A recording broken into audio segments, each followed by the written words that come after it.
Hi friends. Kurma. இந்த குருமா வந்து சப்பாத்தி, புரோட்டா, இட்லி, தோசை அந்த மாதிரி எல்லாத்துக்குமே நல்லா செட் ஆகும். அது செய்கிறதுக்கு முதல்ல வந்து ஒரு வானலில் கொஞ்சமாக எண்ணெய் சேர்த்து அதில் வந்து ஒரு 6-7 பல்ல பூண்டு, ஒரு 5-6 முந்திரி பருப்பு, ஒரு கைப்பிடி அளவு தேங்காய், 2 ஸ்பூன் அளவுக்கு பொட்டுக்கடலை, 2 பச்சை மிளகாய், ஒரு துண்டு இஞ்சி, 1 ஸ்பூன் அளவு சோம்பு, இது எல்லாமே சேர்த்து கொஞ்சம் நல்லா வாசம் வர அளவுக்கு வறுத்து எடுத்துக்கணும். வறுத்து இதை எடுத்து தனியாக ஆற வச்சிடணும். ஆற வச்சு இது தண்ணி சேர்த்து மிக்சியில் போட்டு அரைச்சி எடுத்துக்கணும். நல்லா கொஞ்சம் வாசம் வர மாதிரி வறுத்துக்கிட்டோம்னா நல்லா வாசமாக இருக்கும் குருமா.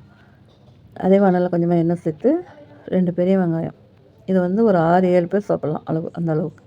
அதுக்கு 2 பெரிய வெங்காயம் நல்லா நீல வாக்கில் கட் பண்ணி நல்லா பொன்னிறமாக வணக்கணும். இது வந்து மட்டன் பீஸ் வந்து இதில் ஒரு 4-5 மட்டன் பீஸ் வந்து மிக்சியில் போட்டு அடித்து அந்த வெங்காயத்தில் போட்டு வதக்கி உப்பு சேர்த்து நல்லா வதக்கி, தக்காளின்னு பார்த்திங்கன்னா ஒரு நல்ல பெரிய தக்காளி இருந்தால் 2, சின்னதாக இருந்தால் ஒரு 3 போட்டுக்கலாம்.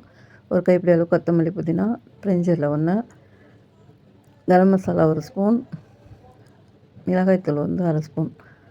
மிளகாய்த்தூள் பார்த்து போட்டுக்கலாம், ஏன்னா நம்ம பச்சை மிளகாய் போட்டு அரைக்கிறோம், அதனால் கொஞ்சமாக பார்த்து போட்டுக்கலாம். இது தண்ணி சேர்த்து நல்லா அந்த தக்காளி வெங்காயம் வேகிற அளவுக்கு தண்ணி சேர்த்து நல்லா கொதிக்க விடணும். மூடி போட்டு நல்லா கொதிக்க விடணும். நல்லா கொதித்ததுக்கப்புறம் நம்ம அரைச்சி வச்ச அந்த விழுதை அதில் சேர்த்து நல்லா ஒரு மறுபடியும் கொதிக்க விடணும். கொதிக்க விட்டு நல்லா கொதி வந்ததுக்கப்புறம் அந்த கஸ்தூரி மெட்டின்னு சொல்லுவோம்ல, அது இருந்துச்சுன்னா கொஞ்சமாக போடலாம், இல்லைன்னா பிரச்சனை இல்லை, இருந்தால் கொஞ்சம் போட்டால் வாசமாக இருக்கும். நல்லா போட்டு நல்லா எண்ணெய் பிரிஞ்சு வர அளவுக்கு கொதிக்க வச்சு எடுத்தோம்னா சூப்பரான குருமா ரெடி ஆயிடுச்சு. சப்பாத்தி, புரோட்டா, இட்லி, தோசை எல்லாத்துக்கும் நல்லாயிருக்கும். பிடிச்சிருந்தா லைக் பண்ணுங்கள்.